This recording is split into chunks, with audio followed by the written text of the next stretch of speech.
Hi Leo! Welcome po sa ating channel at ito ang inyong daily gabay tarot reading for November 20, 2024.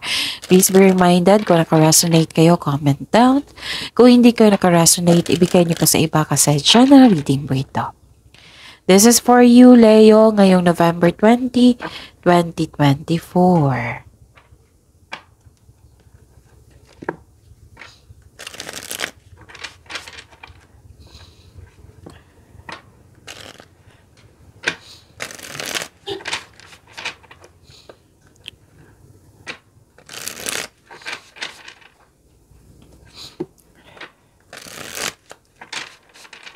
Para po ito sa inyo, Leo, ngayong November 20, 2024. Maraming salamat po sa inyong patuloy na suporta at maraming salamat din po sa mga hindi nag-skip ng ads. Gamitin ang reading na ito bilang gabay lamang sa mga hindi pa nag-subscribe. Subscribe na po kayo at click bell notification para malaman nyo na may bago tayong video. Para sa mga gustong magpa-reading po, may lumabas dyan sa screen nyo ngayon. Panoorin nyo po at sundin ang instruction. Calling the attention sa mga suki ko dito na Leo. Open na po ang inyong monthly gabay tarot reading for November 2024. May 6 months from now reading tayo at love life reading po. So message me Leo for schedule. Maraming salamat po. Please be reminded Leo, pahinto-hinto ako magsalita ngayon. Slow ako magsalita ngayon. Iba yung boses ko ngayon kasi may sipon ako. So mahirap magsalita pero go pa rin. I will try my very best. Okay? So yan.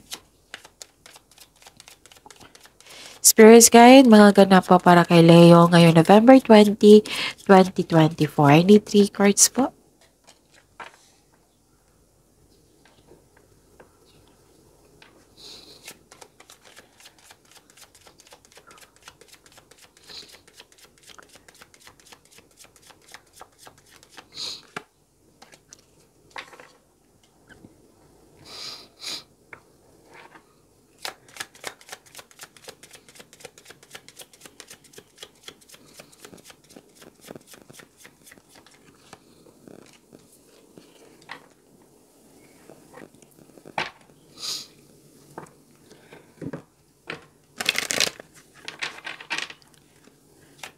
Spirits Guide, mensahe niyo po para kay Leo ngayong November 20, 2024. I need 2 cards po. Okay.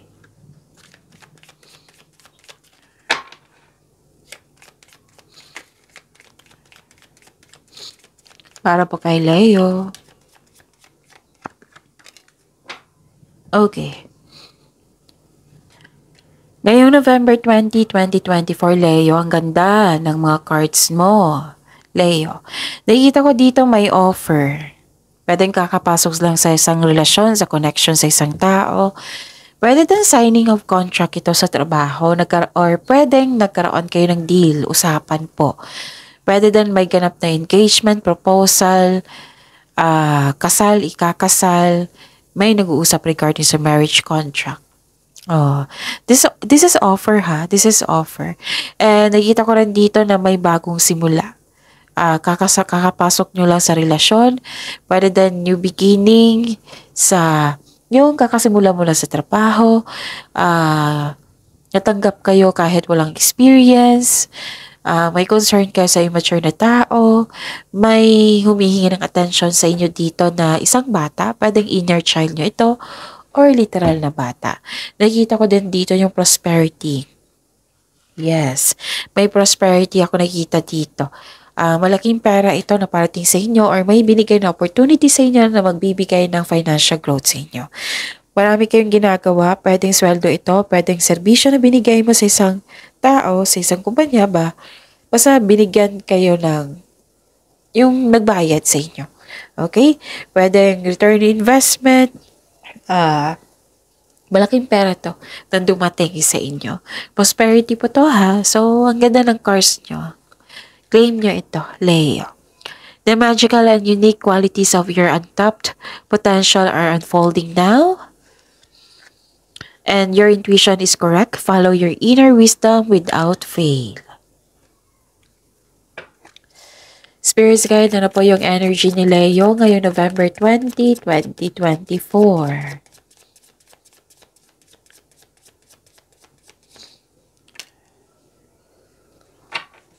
And the clarification of this card po.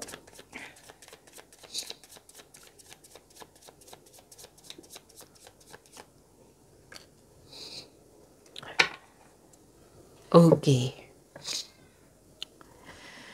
Remember, Leo, at the end of the day, alam mo na ikaw lang taong may kakayahan at responsable na gumawa ng sarili mong katotohanan at kinabukasan. So, ano yung energy mo, Leo? Mag-ingat kayo, umiwas kayo sa isang tao na mahilig magmanipula. Okay? Makinig din kayo sa inyong intuition. Parang hinayaan mo ang tao dito na masaktan ka. Or hindi ka pa ready, natatakot ka pang magdesisyon, nabibigatan ka sa paggawa ng desisyon.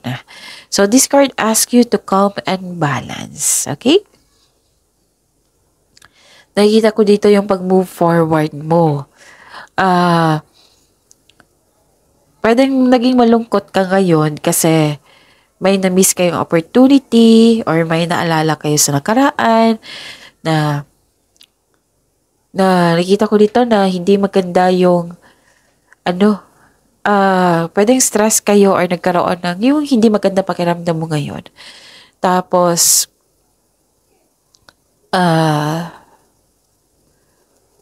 so mag-ingat talaga. Dalawang card na nagsabi dito, mag-ingat kayo sa taong hindi totoo sa inyo, mahilig magmanipula. Baka ito yung dahilan na mahirapan kayong magdesisyon. Ano pa? So, this card asks you to believe in yourself. Think positive na makabangon ka ulit. So, focus on mind healing instead of suffering. Spirits guide. Career and money po ni Leo ngayong November 20, 2024. And the clarification of this card po.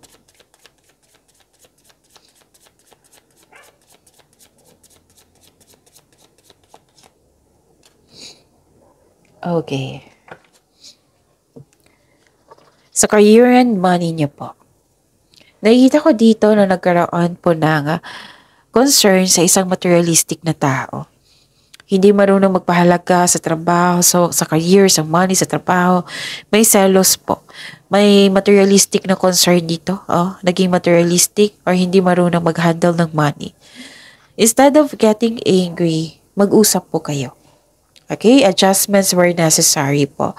Make adjustments were necessary. Okay? May tao talaga nahihimasok sa inyong desisyon. Kanina pa to. Oo. Okay?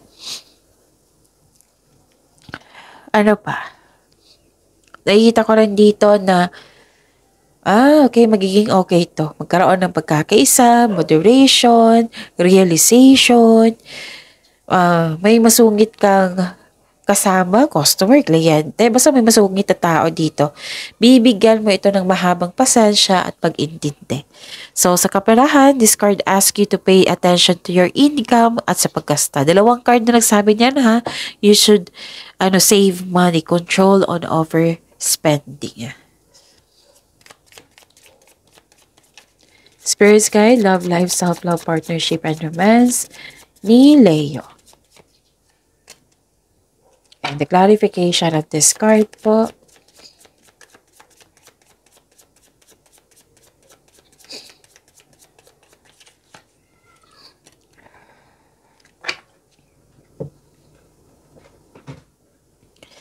Okay, nakikita ko dito na concern sa isang tao na hindi kayo nagkasundo.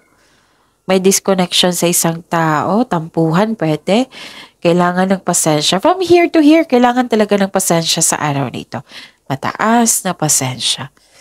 Okay? Tapos, yun.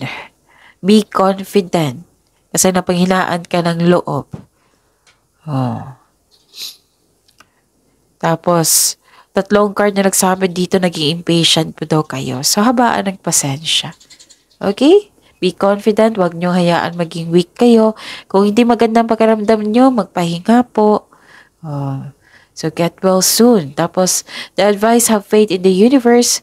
Face your fears with self-confidence and courage. Okay? So that's it.